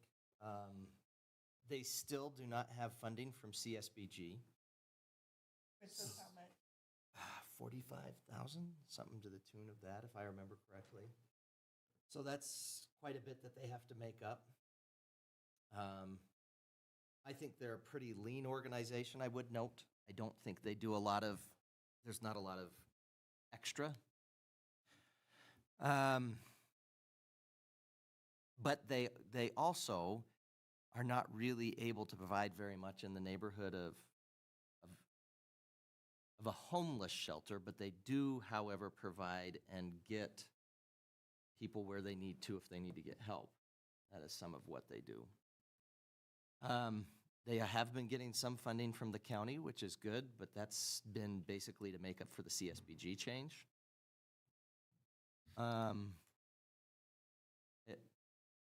Other than that, I couldn't say. It felt like it was a pretty well-attended fundraiser. I think there's a lot of people that are trying to support them. I guess the purpose of my putting funding in there is that it's really providing something that, much like some of the other services, but really provides something that is unique, that isn't offered elsewhere, kind of like the chamber with what you were saying, Councilman Larson. So unique in that sense, right? And there's not any duplication. Well, excuse me, Eagles Hope, Family Community Support, Foundation for National Food, Fremont Good Samaritan Center. Those are all honorable. That's the ones I think need to. But they're all honorable, but they're not. Community Support Team, Food Pantry, Samaritan Center. Eagles Hope is the only one that is providing an essential service of putting a roof over their head and having them go somewhere. Right. And they're trying to stop them coming back. In other words, they're trying to teach them what, for some reason, we've missed. Mm-hmm.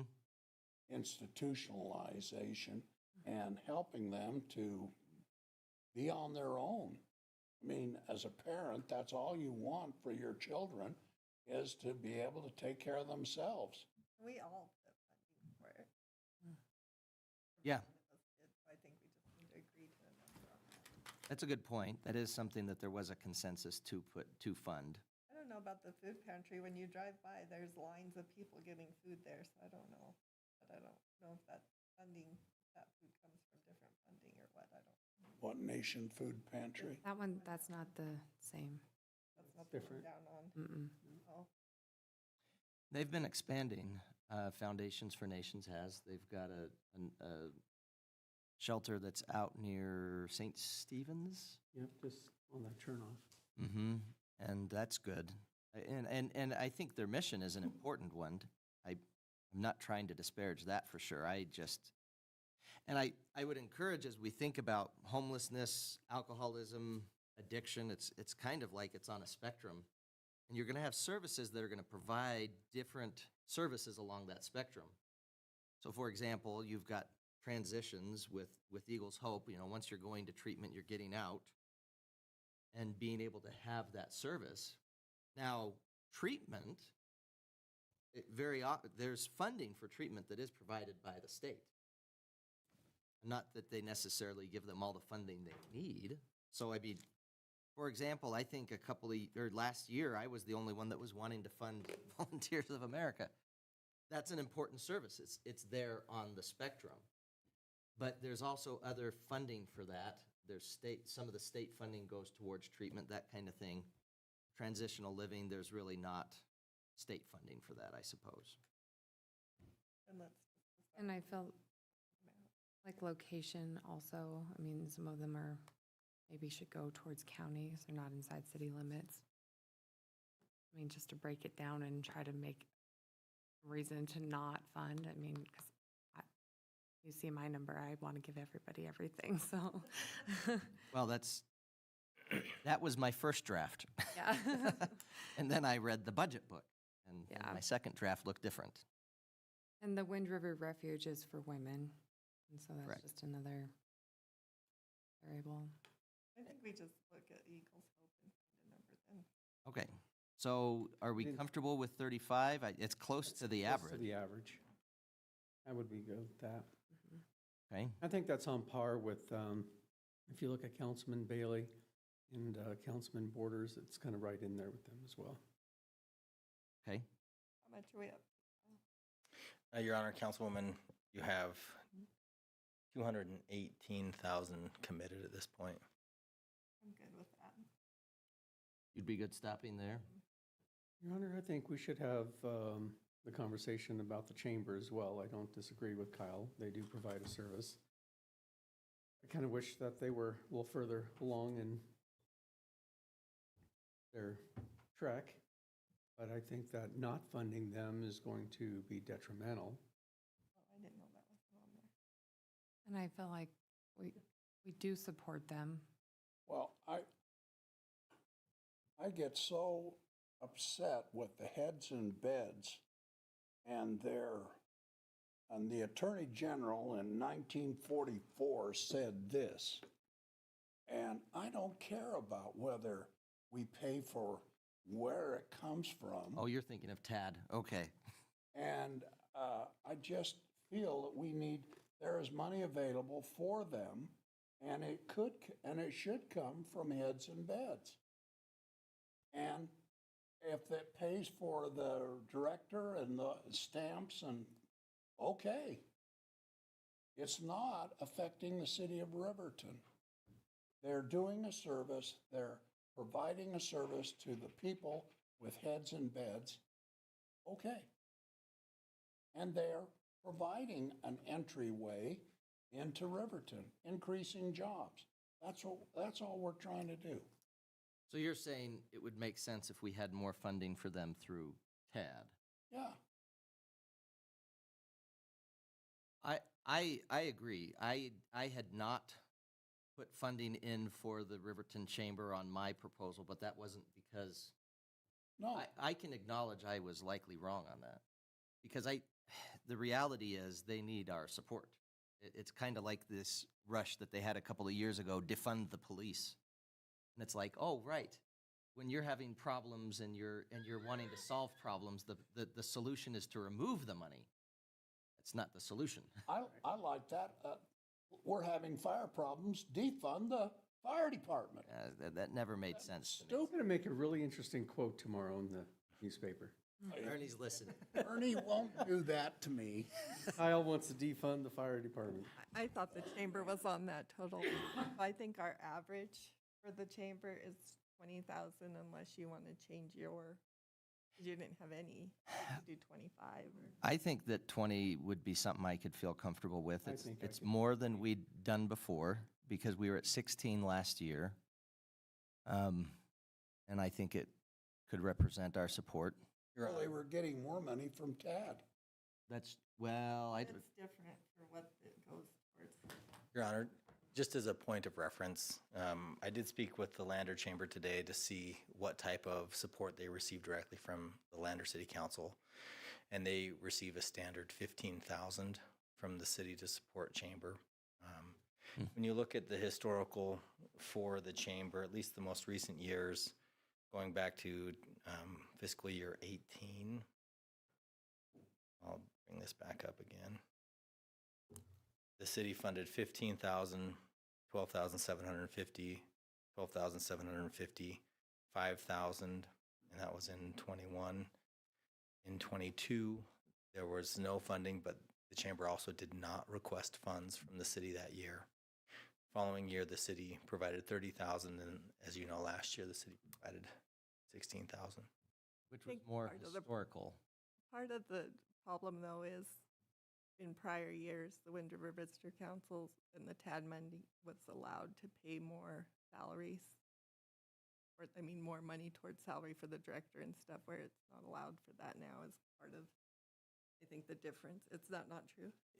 Your Honor, well, just to provide information, and I can only go back as far as I have the records from the chamber, but the chamber utilized TAD funding to the tune of about $35,000 last year to support part of the salaries for one of their employees and then other operations. And that's what the city council provided them for the upcoming year was $35,000. So you matched what they paid themselves last year out of the TAD funds. And as far as utilizing TAD monies to support salaries, that is allowed so long as it is for visitor-related operations or people that are dedicated to that purpose. Which I stopped. Frontline staff, not the director. Correct. To be clear, Your Honor, so we gave them PAD funding to help support their operations. So then was this going for? The request for this, because it's in the, actually Kyle emailed that and I really appreciated the Oh, yeah, re-email I have it of here that. too, sorry. Read your email. No, I mean, I had it open, I just didn't go digging down to it. Funding used to benefit the community, promotion of tourism from our area, promotion of economic development through workshops and programs, facilitation of community partnership and growth. 69,000 represented new city maps, 250 at $20 each for 5,000. Postage for relocation and visitor centers packets, 2,100. Development, printing, and distribution of Riverton visitor relocation, local business and convention bags, 3,000. Educational workshops and economic development programming, lunch and learn events, speakers and trainings. Cost shared with the chamber. They're saying they're going to cover 1,400 of that. They wanted us to cover 2,400 of that. And then city member and partner meetings. So facilitate and promotion, development of the visitor center, chamber and city events via e-blast, social media, information distribution, maintenance and updating. Represented 56,745. Do you think it should be like? I think it mainly was operations, if you were going to boil it down. Yeah. Your Honor, it looks like the largest amount in this budget, and I put it up on the screen, they were requesting $56,745. It says to facilitate the promotion and development of the visitor center, city and chamber events, e-blast, social media, maintenance of their website, chamber pages, and then partnership meetings. Which was 40 interesting, 40 hours a week for 52 weeks at $32.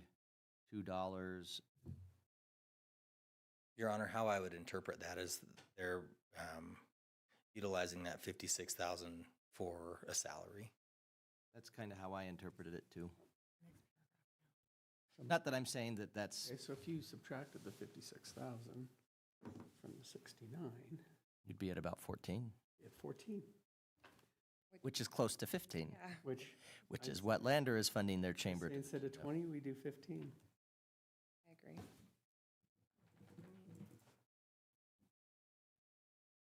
Especially if it's for marketing and whatnot. Yeah. That's Okay, supporting our So community. that brings us to what?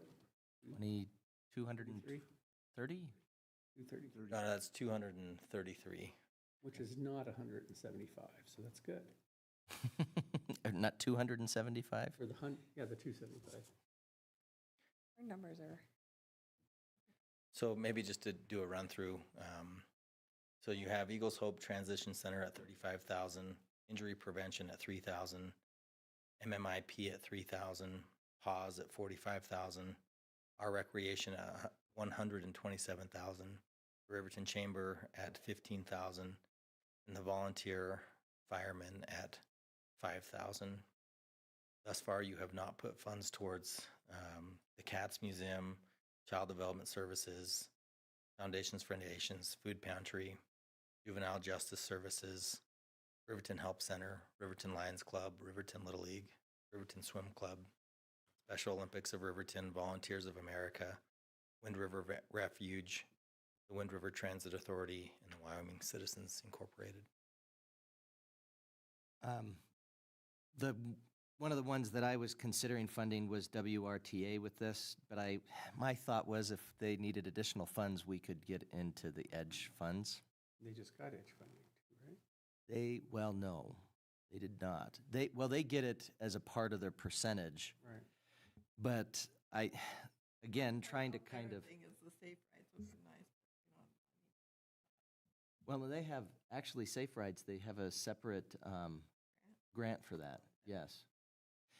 What they're wanting to use this money towards really is expansion of operations, getting them up to Du Bois, which I think is really a plus for us because then we can have people staying in Riverton, going up to the museum and coming back, or other locations near or around Du Bois.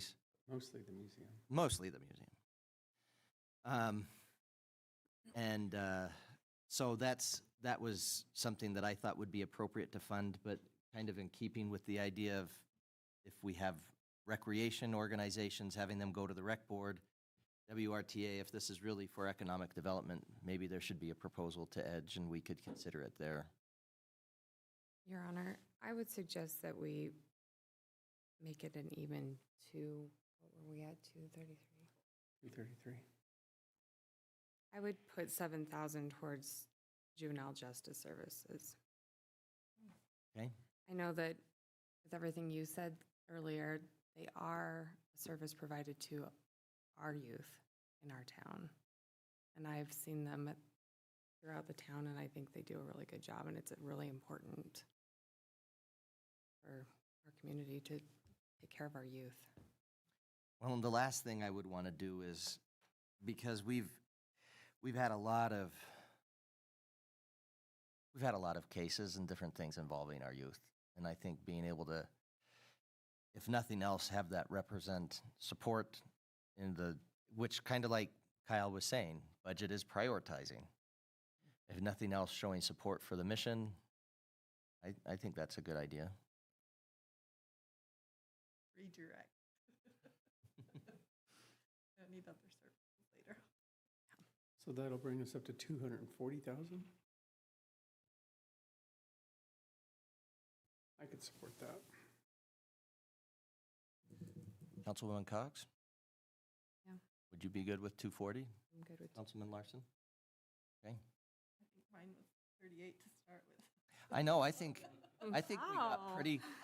we got Wow. pretty close.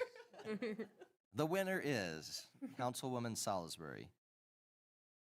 All right, You were 248. Close. yeah. If we're comfortable with that, I would suggest that, for example, for MMIP, I wouldn't want that to be just a 3,000 lump sum, that we'd want to find out how much those are going to cost. I know that was kind of an estimate, and have it be something that we would cover the actuals if it turns out to be less. Your Honor, Or just purchase them outright, that we would take the, how are these funds paid? Are they like a lump sum, we write them a check traditionally, or is it based on receipts? Your Honor, historically, they've been paid, if they're 5,000 or less, we pay them in a lump sum. If they're greater than that, we make quarterly installments for them. That's been over the last, I would say, 5 years or so. Because we had such tight budgetary constraints, there was no guarantee that we would be able to pay them out. We always have. We've just done them in quarterly installments if they've been above 5.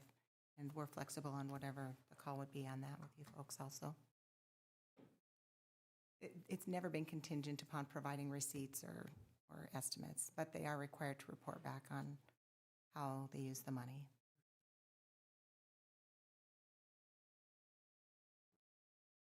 but I do think when the proposal is specifically to purchase an item like it is here, I think it makes sense to have it be the actuals. I think for the firemen, we usually have just given that out because that's for the, That's a retirement. I think we just. right? Figure that. Yep. But that's the only one that's a little bit unique. PAWS is a lot of supportive operations in our rec. I mean, that's going towards operations. Right. Well, the firemen are volunteers, and in the size of this town in Utah, it would be tax-based. Yeah. It would work 4 days a week, and on and on and on. We are lucky to have a volunteer fire department. I agree completely. And we have quality volunteers here that are Oh. willing to step in too. They're- And They're good. we tend to win at their competitions, or at least we did last year, just to put in that little plug. They have different things in terms of setting up poses and being able to hit a target and that kind of thing. And Riverton took home the championship. Well, I appreciate our staff, and I know you guys have done long nights by your bags under your eyes. And so Which we didn't notice. I think we're, None of us noticed that. we saved you a little bit of money for your It, picnic or whatever. it looks like we've got consensus for that, Mr. Butterfield, so did you have any other? No, Your Honor, we appreciate the discussion. We appreciate your efforts here. And at this point, what I would propose to you is the $35,000 difference between the 275 placeholder and the 240 that you're recommending. We will just reduce the amount of cash that we're transferring in. I will work with my team to see if there is a capital project that we cut that could fit that 35,000, but at this point, I would just say that we reduce the amount that we transfer of cash into the budget. Okay, sounds good. All right, well, that was our last item. We have a motion to adjourn the council work session. Second. Councilwoman Salisbury, the motion. Councilwoman Cox, seconded. All in favor, say aye. Aye. Vote aye. Any opposed, say nay. Motion passes. We are adjourned at 9:06. Question, Tim? Yeah, you leave me on a Friday. Was it